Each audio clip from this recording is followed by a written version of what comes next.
नमस्कार दोस्तों, स्वागत है आपका ऑनलाइन स्पोर्ट्स वर्कशॉप में। मैं आपका दोस्त डॉक्टर हेमंत वर्मा जेईएस महाविद्यालय जालना में शारीरिक शिक्षा विभाग प्रमुख के रूप में कार्यरत हूँ।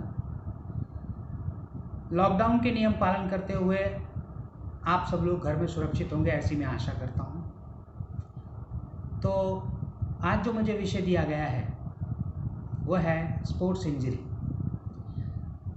स्पोर्ट्स इंजरी यानी खेलों में लगने वाली चोटें। खेलों में चोटें लगना कोई नई बात नहीं है, साधारण बात है। खेल खेलेंगे तो चोट तो लगेगी, पर खेलों में चोट लगना और उससे बाहर आना, ये दोनों बातें बहुत इम्पोर्टेंट हैं। इसी पे आज हम चर्चा करेंगे। तो चलिए सबसे पहले देखेंगे कि खेलकूद के दरमियान लगने वाली चोटों को स्पोर्ट्स इंजरी की श्रेणी में रखा जाता है। यानी कि जब हम खेलते हैं, जब हम कोई एक्टिविटी करते हैं, तो उस दौरान हमें अलग अलग कारणों से चोट लग सकती है। आगे हम उन कारणों पर भी चर्चा करेंगे। तो चोटें हम दो भागों में विभाजित कर लेते हैं। पहला तो जिसे हम एंडोजीनियस टाइप कहेंगे, यानी कि अंतस्थ चोटें या आंतरिक रूप से लगने वाली चोटें हैं, जो कि खेल के दौरान अचानक से लग जाती है। एथलीट अपने खुद के प्रदर्शन की क्रिया को गलत तरीके से अगर दोहराता है, बार बार दोहराता है, तो उसे इस प्रकार की चोटें लग सकती हैं। जब एक खिलाड़ी स्किल लर्निंग के फेज में होता है और वो स्किल लर्निंग के फेज में अगर अपने फॉल्ट को करेक्शन नहीं करता है, तो वही फॉल्ट उसका खेल के प्रदर्शन के दौरान मैच में दिखाई देता है और इस कारण वह चोटिल हो जाता है। इसीलिए यहाँ पर इसका मैं व्याख्या कर गया। अब इसमें भी दो प्रकार है। एक तो वो जिसे हम गंभीर चोटों के रूप में जानते हैं, जैसे सीवियर इंजरी या एक्यूट इंजरी। अब एक्यूट इंजरी, क्योंकि हमारे शरीर के जो ऊतक हैं वो बहुत सॉफ्ट हैं, यानी कि सॉफ्ट टिश्यूज हैं, और इससे हड्डियां जुड़ी हुई हैं। इस कारण टिश्यूज और हड्डियों को चोट पहुंचा दी जाती है और ये चोट सीरियस इंजरी यानी एक्यूट इंजरी में आती है। एक्यूट इंजरी में स्प्रेन भी हो सकता है, जो हम आगे पढ़ेंगे। स्प्रेन भी हो सकता है या फिर फ्रैक्चर भी हो सकता है। इसी तरीके से ओवर यूज इंजरी है। ओवर यूज इंजरी यानी कि जो शरीर के अंदर अलग अलग जगह पर छोटी छोटी टाइप की इंजरीज हो सकती है, जैसे कि घसना, कटना, फटना या हड्डियों में चोट लगना। इस टाइप की इंजरीज को हम ओवर यूज इंजरी कहते हैं। आप इसका एक एग्जाम्पल देख सकते हैं। एग्जाम्पल आपको ये तस्वीर यहाँ पर दिखाई देगी, इसमें आपको पता चलेगा कि ये किस तरीके की इंजरीज है। अभी आपने एंडोजीनियस इंजरीज के बारे में जानकारी ली। अब हम आपको बताएंगे एक्सोजीनियस इंजरीज के बारे में, यानी कि जो बाह्य चोटें लगती हैं। ये चोट बाहरी आवरण से संबंधित होती है, यानी कि अधिकतर टीम गेम में इस प्रकार की चोटों को हमने देखा है। खिलाड़ी के नियंत्रण के बाहर की परिस्थितियों में ऐसी चोटें लगना साधारण बात है। खिलाड़ी खेल के कौशल्यों के प्रदर्शन करते रहने में कभी अनियंत्रित भी हो सकता है, यानी कि कंट्रोल उसका लूज हो सकता है, आउट ऑफ कंट्रोल जाकर किसी दूसरी चीज़ से टकरा सकता है, या शरीर के संपर्क वाले खेल जैसे कि रग्बी है, हॉकी है, फुटबॉल है, बास्केटबॉल है, इन खेलों में जिनमें कि शरीर का संपर्क अनिवार्य हो जाता है। या फिर कुछ इंडिविजुअल खेलों के भी हम उदाहरण ले सकते हैं, जैसे कुश्ती है, जूडो है, ताइक्वांडो है, कूडो है। ये जो खेल हैं, इन खेलों में भी इस तरीके की इंजरीज, जो कि बाह्य चोटों के रूप में जानी जाती हैं, पाई जा सकती है या घट सकती है। अब खेलों में चोट लगने का क्या कारण है? खेलों में चोट लगने के क्या कारण हैं? खेलों में चोट लगने के 3 कारण हम यहाँ पर देख सकते हैं। पहला तो जिसे हम कहेंगे कि शारीरिक कारण। शारीरिक कारण में आपकी जो टीम है उसके साथ में आपका कोऑर्डिनेशन नहीं होना, या फिर आप जो इंटरनेशनल लेवल के रूल्स जो हैं उनको आप ठीक तरीके से फॉलो नहीं कर पाए, या फिर आपका इक्विपमेंट और आपकी ग्राउंड कंडीशन ठीक नहीं होना, आउटडेटेड इक्विपमेंट का आपने यूज़ किया होगा, या फिर आपके वेदर कंडीशन, यहाँ की ट्रेनिंग कंडीशंस और दूसरे क्षेत्र की ट्रेनिंग कंडीशन में ज़रूर फर्क आएगा। अब बात करते हैं मानसिक कारण की। चूँकि शारीरिक कारण के अलावा मानसिक घटक भी ऐसे इंजरीज को बढ़ावा दे सकते हैं। अब मानसिक घटक में कोच के साथ में आपका संबंध, ये भी एक इम्पॉर्टेंट घटक है। आपको ट्रेनर का बिहेवियर, आपके साथ उसका रिश्ता कहीं ना कहीं आपको मानसिक दबाव में लेके जा सकता है। अगर आपका जो आपकी एबिलिटीज़ हैं उनको ट्रेनर पहचान नहीं पाया, या आप ट्रेनिंग की एक्सपेक्टेशंस को पूरे नहीं कर पा रहे हैं, तो आपके अंदर स्वाभाविक है कि आप इंजर्ड हो जाएंगे, आपको कहीं ना कहीं चोट लगेगी। दूसरा कारण हो सकता है कि आपका खुद का इंटरेस्ट किसी दूसरे खेल में हो और कोच का इंटरेस्ट उसके सीखे हुए या उसके द्वारा अनुभव किए हुए या उसके लिए भविष्य में कौन सा खेल सूटेबल होगा ये ध्यान में रखते हुए बताए गए खेल हो। तो कहीं ना कहीं ये जो कॉन्ट्राडिक्शन है ये भी खेलों में चोट लगने का कारण बन सकता है। आज तो साइंटिफिक ट्रेनिंग दी जाती है, साइकोलॉजिकल ट्रेनिंग दी जाती है, प्लेयर्स को अलग अलग टाइप के टेस्ट उसके लिए जाते हैं, इन्वेंट्रीज का यूज़ किया जाता है ताकि खिलाड़ी मानसिक रूप से या साइकोलॉजिकल पॉइंट से स्ट्रॉन्ग बन सके। अगर उसके अंदर जीतने की विल है तो हार को बचाने की क्षमता भी खिलाड़ी के अंदर होनी चाहिए। तो कहीं ना कहीं इंजरीज में भी इसका रोल है। अब अगली बात करेंगे वो है सोशल कॉजेस। अब साइकोलॉजिकल कॉजेस, फिजिकल कॉजेस तो ठीक है, लेकिन सोशल कॉजेस में हम क्या चीज़ों को हम समायोजित कर सकते हैं। तो आप देखते हैं जब दर्शक किसी ग्राउंड पर, किसी मैदान पर अपेक्षा लेके आते हैं और उनकी अपेक्षाएं पूरी नहीं होती तो दर्शक अपना गुस्सा निकालते हैं, अपनी प्रतिक्रिया देते हैं और वो प्रतिक्रियाएं खिलाड़ी के ऊपर उसका विपरीत प्रभाव पड़ता है। अगर खिलाड़ी मानसिक रूप से स्ट्रांग है तो खिलाड़ी इन चीज़ों को पॉजिटिव लेता है, पर वही खिलाड़ी अगर किसी तरीके से उसके परफॉर्मेंस की वजह से बोलिए या उसकी शारीरिक क्षमताओं की वजह से बोलिए वो उस लेवल का परफॉर्मेंस नहीं दे पाता तो वो उस भीड़ से, उस क्राउड में जाने से कतराता है। सामाजिक परिस्थितियां भी खिलाड़ी की इंजरी के लिए जवाबदार हैं। तो हम ऐसा कह सकते हैं कि शारीरिक कारण और मानसिक कारण, इसके साथ साथ ही सामाजिक कारण भी इंजरी के लिए जवाबदार है। इसमें एक और जो घटक है वो है family background, family economic condition. एक बच्चा कबड्डी खेलना चाहता है, एक बच्चा आर्चरी खेलना चाहता है, राइफल शूटिंग खेलना चाहता है, एक बच्चा रोइंग खेलना चाहता है।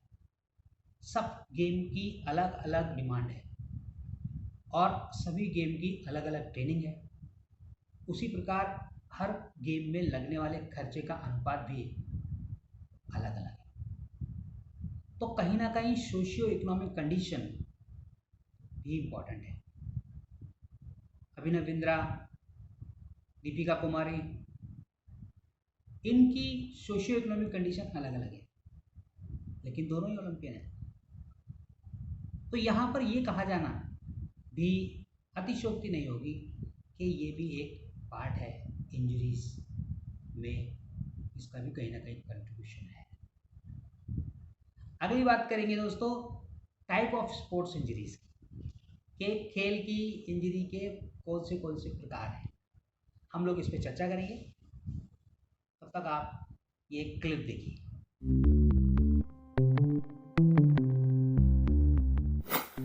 Runner's knee.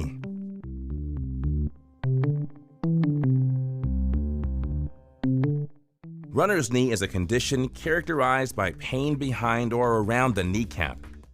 It is caused by overuse, muscle imbalance, and inadequate stretching. Symptoms include pain under or around the kneecap, pain when walking, sprained ankle, 1-0 here in the 37th minute. She is between two Guatemalan defenders and then goes down and stays down, and you will see why.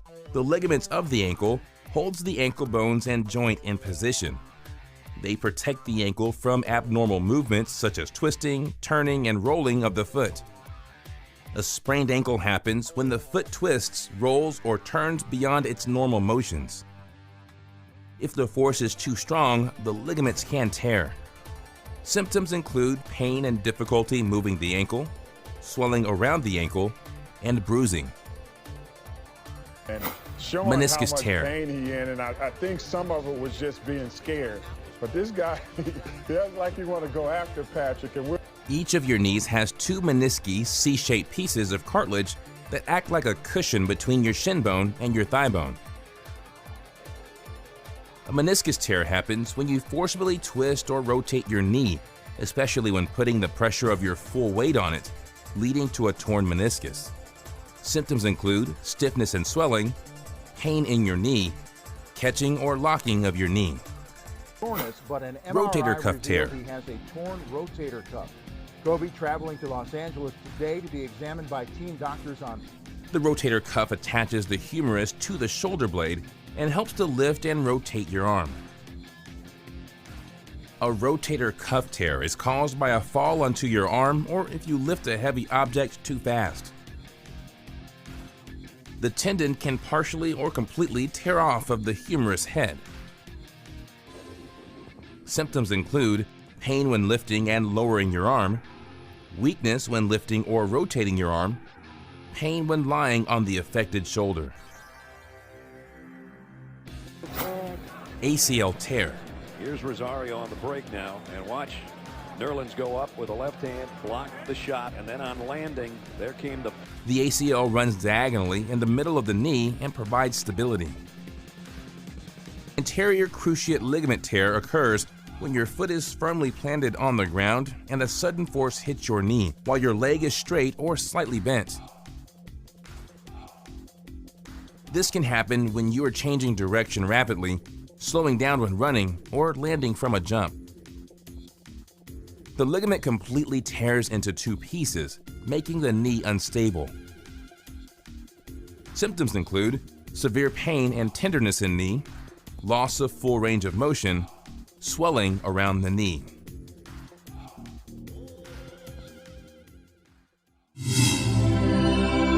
खेलों के दौरान लगने वाली चोटें हैं उनको अलग तरीके से कुछ कैटेगराइज किया गया है, जैसे कि सॉफ्ट टिश्यू इंजरीज, जो कि टिश्यूज़ हमारे शरीर के जिन्हें ऊतक कहा जाता है, उन ऊतक में पैदा लगने वाली इंजरीज़, और जो टिश्यूज़ हैं वो अपने आप में बहुत सॉफ्ट हैं, तो उनके अंदर खिंचाव जब होता है तो वो कहीं ना कहीं इंजरी का पार्ट बन जाता है। तो दोस्तों आपने देखा कि किस तरीके से खेलों की इंजरीज़ अलग अलग तरीके से हो सकती हैं, खेलों में चोटें अलग अलग तरीके से लग सकती हैं। अब खेलों के जो इंजरीज़ हैं उनके कुछ प्रकार हैं, उसके बारे में हम थोड़ा चर्चा करेंगे कि खेलों के दौरान लगने वाली चोटें हैं उनको अलग तरीके से कुछ कैटेगराइज किया गया है, जैसे कि सॉफ्ट टिश्यू इंजरीज, जो कि टिश्यूज़ हमारे शरीर के जिन्हें ऊतक कहा जाता है, उन ऊतक में पैदा लगने वाली इंजरीज़, और जो टिश्यूज़ हैं वो अपने आप में बहुत सॉफ्ट हैं, तो उनके अंदर खिंचाव जब होता है तो वो कहीं ना कहीं इंजरी का पार्ट बन जाता है। ये मांसपेशियों की चोटें हैं जो मसल्स के टेंडन्स के खिंचाव या उसके ट्विस्टिंग के कारण पैदा होती हैं। अब ये टिश्यूज जो हैं, टेंडन जो हैं, वो हड्डी से जुड़े हुए होते हैं और कहीं ना कहीं जब इनमें खिंचाव महसूस होता है तब ये टूट सकते हैं या अत्यधिक मुड़ सकते हैं, जिसके कारण शरीर के अलग अलग भागों में दर्द महसूस होने लग जाता है। और उन भागों में जहाँ पर चोट लगी है वहाँ पर उसके कुछ सिम्टम्स भी आ जाते हैं। जैसे हमने देखा होगा कि खिलाड़ी के पैरों में सूजन आ जाती है, अगर उसके पैरों के जो टिश्यूज़ हैं वो ट्विस्ट हो जाए तो। हमने देखा होगा कि मांसपेशियों में ऐंठन आ जाती है, जिसे हम कभी कभी बोलते हैं कि मेरे मसल्स टाइट हो गए। ये भी कहीं ना कहीं स्ट्रेन यानी खिंचाव के कारण होता है। अब इससे बचाव कैसे किया जाए? इससे बचाव करने का सबसे सिंपल ट्रीटमेंट जो है वो है प्राइस, PRICE। अब प्राइस क्या है? P stand for protection, R stand for rest, I stand for ice, C stand for compression and E stand for elevation and S stand for support. यानी कि आपको प्राइस के ढांचे में रहकर ही खिलाड़ियों का उपचार करना चाहिए। अब उपचार करने के लिए तो डॉक्टर्स हैं, तो यहाँ पर रोल होता है फिजिकल टीचर का या फिर ट्रेनर का, जिसे हम कोच बोलते हैं। कि कोच को ये बातें पता होनी चाहिए जिसके कारण वह प्राथमिक उपचार या तात्कालिक उपचार उस खिलाड़ी को दे सके। इसके लिए प्राइस का ज्ञान होना ज़रूरी है। तो दोस्तों, इसके साथ साथ हम और क्या कर सकते हैं? अब जो चोट है उसको आप ऊपर की तरफ से रखिए, उसको दबाइए मत। दबाएंगे तो उस पर ज़्यादा प्रेशर आएगा तो चोट लगेगी और दर्द होगा, ब्लड रुकने की जगह बन जाएगी, थक्के जमना शुरू हो जाएंगे। कम से कम 3 दिनों तक आप मसाज ना करें, क्योंकि मसाज करेंगे तो वो जगह पर शून्य पड़ जाएगा और वो जगह पर फिर ब्लड जमना शुरू हो जाएगा। पेन किलर्स का इस्तेमाल कर सकते हैं, ऑइंटमेंट स्प्रे का इस्तेमाल कर सकते हैं, और अगर कुछ चोट ज़्यादा लग जाए तो डॉक्टर्स का सलाह भी आप ले सकते हैं। दोस्तों, अभी हमने बात की थी स्ट्रेन की, अब हम बात करेंगे स्प्रेन। स्प्रेन यानी मोच। बहुत कॉमन है मोच, जो कि जनरली आपके टखने या आपकी रिस्ट में लग जाती आ जाती है। लिगामेंट की चोट होती है और कभी कभी मोच के साथ साथ फ्रैक्चर भी हो जाता है। आपने देखा होगा हड्डियाँ कमज़ोर होती हैं, 206 हड्डियाँ हैं, कमज़ोर कहीं ना कहीं कमज़ोरी होगी। वक्त के हिसाब से शरीर का कैल्शियम, हड्डियों का कैल्शियम कम होना शुरू हो जाता है, कैल्शियम रस्टिंग होना शुरू हो जाती है। एक पर्टिकुलर एज के बाद में कैल्शियम का प्रमाण कम होता है तो हड्डियों में इस तरीके की संभावनाएं पैदा हो जाती है और खिलाड़ी भी इंजर्ड हो सकता है। इसीलिए खिलाड़ी की एक पर्टिकुलर एज होती है। तो कहीं ना कहीं स्प्रेन यानी मोच जो एंकल, नी, रिस्ट में होती है, और ज़्यादा से ज़्यादा कौन से खेलों में होती है दोस्तों? ये होती है जिम्नास्टिक में या फिर बास्केटबॉल खेल में। हम इनका दो खेलों का एग्जांपल आपके सामने रख सकते हैं कि जहाँ पर एंकल, नी की इंजरी यहाँ पर इन जनरल हो सकती है। अब स्प्रेन के लक्षण क्या हैं? स्प्रेन आप कैसे पता कर पाएंगे कि इसको मोच हो गई है? सिंपल है, क्योंकि जहाँ पर जिस भाग में मोच होगी खिलाड़ी वहाँ पर बोलेगा कि मुझे दर्द हो रहा है, लेकिन दर्द आप कैसे पहचानेंगे?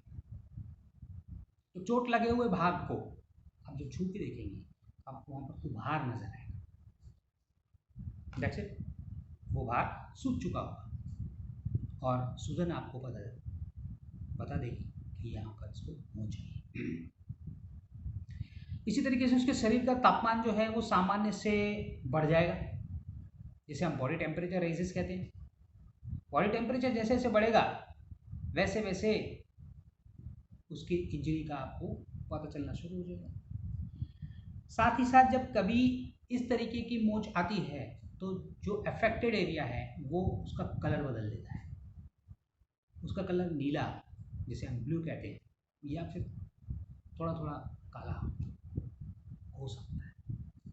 ये भी एक सिंबल है या सिम्टम है कि आप किस तरीके से स्प्रेन को पहचान सकते हैं। इसका उपचार कैसे किया जाए, तो इसका उपचार मैंने आपको बताया था। इसका उपचार है कि आप सबसे पहले उस खिलाड़ी को प्राइस देंगे और प्राइस देने के बाद खिलाड़ी की नेक्स्ट स्टेप आएगी। जैसे आप उसे कोई ऑइंटमेंट लगा सकते हैं या कोई दर्द निवारक गोली दे सकते हैं या फिर स्प्रे लगा सकते हैं। अब इसके बाद तुरंत आपको डॉक्टर की सलाह लेनी चाहिए, क्योंकि आपको तो पता नहीं है कि कोई फ्रैक्चर है। फिजियोथेरेपी, फिजिशियन, डॉक्टर इनमें आपकी हेल्प कर सकते हैं। तो डॉक्टर्स के पास जितना जल्दी हो सकता है उसकी सलाह लेने के लिए जाना चाहिए। अब मोच के स्थान को आपको खुला रखना चाहिए, उसको भी प्रेशर नहीं देना चाहिए। उसके जूते अगर होगा तो जूते में से उसको थोड़ा सा निकाल सकते हैं। आप उसको बैंडेज इस्तेमाल कर सकते हैं, क्योंकि बैंडेज लगा रहेगा तो वो चलता रहेगा। ये तो हो गया एक पहला भाग स्ट्रेन, दूसरा है स्प्रेन। अब हम बात करेंगे कॉन्ट्यूजन की। अब कॉन्ट्यूजन क्या है? ये भी खिलाड़ियों की मांसपेशी चोट है, यानी कि खिलाड़ी के ऊपर की खाल यानी कि अपनी ये त्वचा, इसके अंदर चोट लग जाती है, जिसे हम कभी कभी गुम चोट भी कह लेते हैं। पर वो गुम चोट नहीं है, ये कॉन्ट्यूजन जैसे कि खिलाड़ी की टिश्यूज के अंदर डायरेक्ट में चोट लगना, यह कॉन्ट्यूजन कहलाता है। और वो डायरेक्ट चोट लगने के साथ में इंटरनल ब्लीडिंग भी होना शुरू हो जाती है, यानी कि वहाँ पर अंदर आंतरिक रक्तस्राव हो जाता है। अब ये एक कौन से खेलों में हो सकता है? तो सीधा सा हमारा ध्यान जाता है मुक्केबाजी पे, जिसे हम बॉक्सिंग कहते हैं, या फिर इस टाइप के मार्शल आर्ट जहाँ पर डायरेक्ट इम्पैक्ट पड़ता है। और जब डायरेक्ट इम्पैक्ट पड़ेगा तो चोट लगना लाजमी है। अब इसके साथ साथ ही इसके लक्षण क्या है? तो चोट लगने के स्थान में अकड़न आ जाती है, अकड़ जाता है वो स्थान।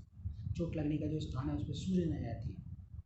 चोट लगने का जो स्थान है उसके जो मसल्स हैं वो निष्क्रिय हो जाते हैं, इनएक्टिव हो जाते हैं। तो कहीं ना कहीं ये भी उनके लक्षण हैं जो एक स्पोर्ट ट्रेनर को या एक पर्टिकुलर कोच को या फिजिकल टीचर को पता होना चाहिए। अब इसके उपचार क्या है? किसी खिलाड़ी को कॉन्ट्यूजन हो गया तो उसका उपचार क्या है? तो सेफ्टी इक्विपमेंट्स का प्रयोग उसके लिए ज़रूरी है, क्योंकि ये तो मांसपेशी चोट है, ऑलरेडी चोट लग चुकी है। अब किसी जोर से इम्पैक्ट पड़ के बॉल लग गया है, बॉल लगने के बाद में क्या कर सकते हैं?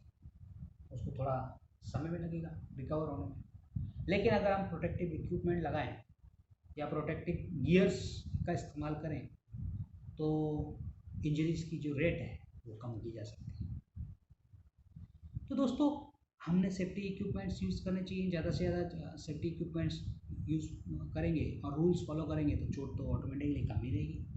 दूसरा है कि आपको बर्फ़ का यूज़ करना चाहिए, या हम बोलेंगे आइस पैक का यूज़ करना चाहिए। आइस पैक आपके उस पर्टिकुलर एरिया को रिलीफ देती है, रिलैक्स देती है।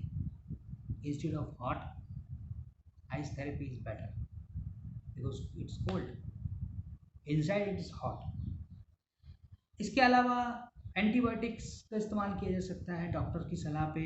डॉक्टर्स अगर उनको प्रेस्क्राइब करते हैं तो एंटीबायोटिक्स देके भी इन्हें ठीक किया जा सकता है। इसके साथ में उनको जो अगर किसी तरीके से उनको कुछ दिन रेस्ट है तो उनको कुछ फ्लेक्सिबिलिटी की एक्सरसाइज बता के उसको रिकवर किया जा सकता है। उनको रिहैबिलिटेशन सेंटर्स में जाके उनको पुनर्वासन उनका किया जा सकता है। तो कुल मिला के इस तरीके से इन छोटी छोटी इंजरीज से हमें निजात मिल सकती है, हम बच सकते हैं और किसी बड़ी इंजरी या किसी बड़ी दुर्घटना से हमारा बचाव किया जा सकता है। रगड़ या छीलना या त्वचा में चोट लगना, ये सब स्किन की इंजरीज हैं जो कि किसी बॉडी कांटेक्ट गेम के अंदर ज़्यादा से ज़्यादा देखने को मिलती है। जूडो प्लेयर, जूडो की ग्रिप रहती है, ग्रिप जूडो प्लेयर अपने पास जूडो का खींचता है दूसरे जूडो को और उसको पकड़कर, उसकी ग्रिप को पकड़कर, उसकी ड्रेस की ग्रिप को पकड़कर उसे अलग अलग उसके स्किल्स का इस्तेमाल करता है, उसको ड्रॉप करने की कोशिश करता है, टेक्निक्स का इस्तेमाल करता है। इस दौरान उसकी स्किन के ऊपर रगड़ लगने से इस तरीके की एब्रेशंस बन जाती हैं और मोस्टली ऐसे स्थानों पर ज़्यादा लगती है जहाँ पर हड्डियाँ का प्रकोप, हड्डियाँ ज़्यादा होती हैं। जैसे कि मैं आपको दिखा रहा हूँ, मेरी ये फिंगर्स, इनके पास में जहाँ पर भी हड्डियों का पॉइंट्स है वहाँ पर आपको ये चोट लगने की संभावना ज़्यादा है, क्योंकि यहाँ पर स्किन कम है। इस तरीके की चोटें लगती हैं। रगड़ का ऊपरी स्थान जो है वो छिप जाता है और जलन होती है, दर्द होता है। इसके साथ साथ ही कभी कभी आपने देखा होगा उसमें से ब्लड भी निकलता है। तो ये सिम्टम्स भी हैं जो हम एब्रेशन में चेक कर सकते हैं, देख सकते हैं। इसका उपचार क्या है? तो उपचार साधारण ही है। जो चोट लगी उस भाग को आप पानी से धोइए, अच्छे साबुन से या एंटीबायोटिक्स से धोइए। बाज़ार में एंटीबायोटिक्स अवेलेबल हैं। इसके साथ ही डॉक्टर के पास से, डॉक्टर की सलाह से उसको टिटनेस का इंजेक्शन भी लगाना ज़रूरी है, क्योंकि रगड़ के साथ में बैक्टीरियाज बहुत जल्दी आते हैं और खिलाड़ी को पेन किलर भी देकर उसकी चोट की दर्द को कम किया जा सकता है। तो ये तो हो गई रगड़, एब्रेशन। हम बात करेंगे खरोच की। रगड़ के साथ में खरोच को भी एसोसिएट है, कहीं ना कहीं खरोच को भी हम इसके साथ ले लेंगे। देख सकते हैं फुटबॉल, हॉकी, बॉक्सिंग आदि ये खेलों में चोट लगती है। कभी कभी इस प्रकार की चोट लगती है पर ये दिखाई नहीं देती, क्योंकि इनमें ऊपरी त्वचा तो ठीक रहती है परंतु इंटरनल जो टिश्यूज़ हैं, ऊतक हैं, उनको हानि पहुंच जाती है। ऐसी कंडीशन में खरोच के क्या लक्षण हैं? तो जो हमारा पार्ट है जहाँ पर चोट लगी है वो ढीला हो जाता है, हल्का सूजन आपको दिखाई देती है, दर्द तो रहता ही है। तो इसका उपचार क्या है? वही कि खिलाड़ी अपने खेल के दौरान सबसे पहले तो इक्विपमेंट इस्तेमाल करें और सक्रिय खेल खेले, ध्यान रखें और सेफ्टी मेजर्स का पालन करें। तो दोस्तों, आपने देखा कि किस तरीके से अलग अलग तरीके की इंजरीज़ हमें साधारणतः हो सकती है और किस तरीके से उनके लक्षण हैं। चलिए कुछ और इंजरीज़ के बारे में यहाँ चर्चा करते हैं जो कि कॉमनली हम देख सकते हैं। मैं कोई ज़्यादा डीप में नहीं जा रहा हूँ, आपको सिर्फ एक जनरल इन्फॉर्मेशन दे रहा हूँ ताकि आप लोग अवॉइड कर सकें, ऐसे सिम्टम्स को ईज़िली पहचान सकें। और सिम्टम सिर्फ स्पोर्ट्समैन को ही आएंगे ऐसा नहीं है, घर में भी साधारण तौर पर बच्चों को खेलते समय चोट लग जाती है, कभी कभी बड़ों को भी लग जाती है, छोटा मोटा एक्सीडेंट हो जाता है। तो उस दौरान भी कहीं ना कहीं इन चोटों से बचाव करने का तरीका हमें मालूम होना चाहिए। तो दोस्तों, इस प्रकार से कई इंजरीज़ के बारे में मैंने यहाँ पर आपसे चर्चा कर ली है। अब कुछ छोटी मोटी इंजरीज़ भी यहाँ पर हैं जिनका मुझे यहाँ जिक्र करना ज़रूरी है ताकि हमें साधारण इंजरीज़ के बारे में पता चल सके। और जैसे हम देखते हैं घूस लगना, जिसे हम ब्रूस बोलते हैं, या फिर क्रैम्प आ जाना, जो कि कई खेलों में पेशी का अंकुचन कहलाता है। हमारी मांसपेशियां हैं, उनमें अंकुचन प्रसरण की प्रक्रिया होती है, तो उस प्रक्रिया का एक भाग उनका अंकुचन मसल को आपस में एक दूसरे से जोड़ लेता है, खिंचाव का महसूस कराता है। ये साधारणतः एथलीट जो कि long distance running, marathon running जिन्हें हम बोलते हैं, या फिर शॉर्ट डिस्टेंस रनर्स, स्प्रिंटर्स, इनके अंदर पाया जाता है। स्विमर्स में भी इसका काफ़ी सारा बार हमने देखा है कि मसल क्रैम्प होते हैं जो लोग स्विमिंग करते हैं, प्रपेलिंग करते हैं वाटर में। इसी तरीके से एक रक्त गुल नाम का आपने चोट सुना होगा, जिसमें कि एक स्थान पर रक्त जम जाता है, इसे हम रक्त गुल कहते हैं। अब किसी उपकरण के द्वारा जब चोट लगती है तो हमारे शरीर के उस स्थान पर ब्लड का जमना या उस स्थान पर एक मोटा गुंबड़ के जैसा उभर के आ जाना वह रक्तबुल्म कहलाता है, जिसे हम क्रिकेट के खेल में देख सकते हैं, हॉकी के खेल में देख सकते हैं। फुटबॉल में भी कभी कभी बॉल ज़्यादा तेज़ी से लग जाए तो इस तरीके की परिस्थिति निर्माण हो जाती है। अब साथ ही साथ छाले हैं जिन्हें हम ब्लिस्टर्स कहते हैं। छाले जो खिलाड़ियों को खेल के उपकरणों को ज़्यादा से ज़्यादा यूज़ करने पर आमतौर पर आते हैं। खिलाड़ी जब खेल में इक्विपमेंट्स इस्तेमाल करते हैं तो उसमें घर्षण पैदा होता है, जिसे हम फ्रिक्शन कहते हैं। तो घर्षण कहीं ना कहीं खिलाड़ियों को उस इक्विपमेंट के साथ में जोड़ता है और इसी जोड़ दौड़ में खिलाड़ी घर्षित हो जाता है, उसकी स्किन के ऊपर ये छालों का रूपांतरण हो जाता है। छाले की पहचान है कि एक उभरा हुआ स्किन आपको दिखाई देता है जिसमें थोड़ी सी ट्रांसपेरेंसी होती है, क्योंकि छालों के अंदर एक तरल पदार्थ होता है जिसे हम जनरली पानी समझते हैं, जो स्किन के अंदर ही रहता है और जैसे ही छाला फूट जाता है स्किन ठीक होना शुरू हो जाती है। जिम्नास्टिक में इक्विपमेंट्स यूज़ करते समय ये घर्षण आम बात है, सॉफ्टबॉल में ये घर्षण आम बात है। इवन आर्चरी में फिंगर टैप का इस्तेमाल करते हैं, जो धनुष को खींचने के लिए, स्ट्रिंग लगाने के लिए फिंगर टैप का इस्तेमाल किया जाता है, वो फिंगर्स को प्रोटेक्शन करने के लिए। उसका घर्षण आम है जिससे फिंगर्स के इन पोर्स के ऊपर घर्षण होता है और छाले पड़ जाते हैं। तो इस प्रकार कुछ ये इंजरीज़ के बारे में आज हमने चर्चा करी है और मैं आशा करता हूँ मैंने बहुत ही सादा सिंपल भाषा में आप लोगों को समझाने का, आप लोगों तक ये बात पहुँचाने का प्रयास किया है। आपको पसंद आएगा। अभी के लिए इतना ही। अगले वीडियो में जब अगर मुझे मौका मिला तो मैं ज़रूर आपके लिए खिलाड़ी की फ़िटनेस और फिटनेस से संबंधित स्पोर्ट्स के सेफ्टी गियर्स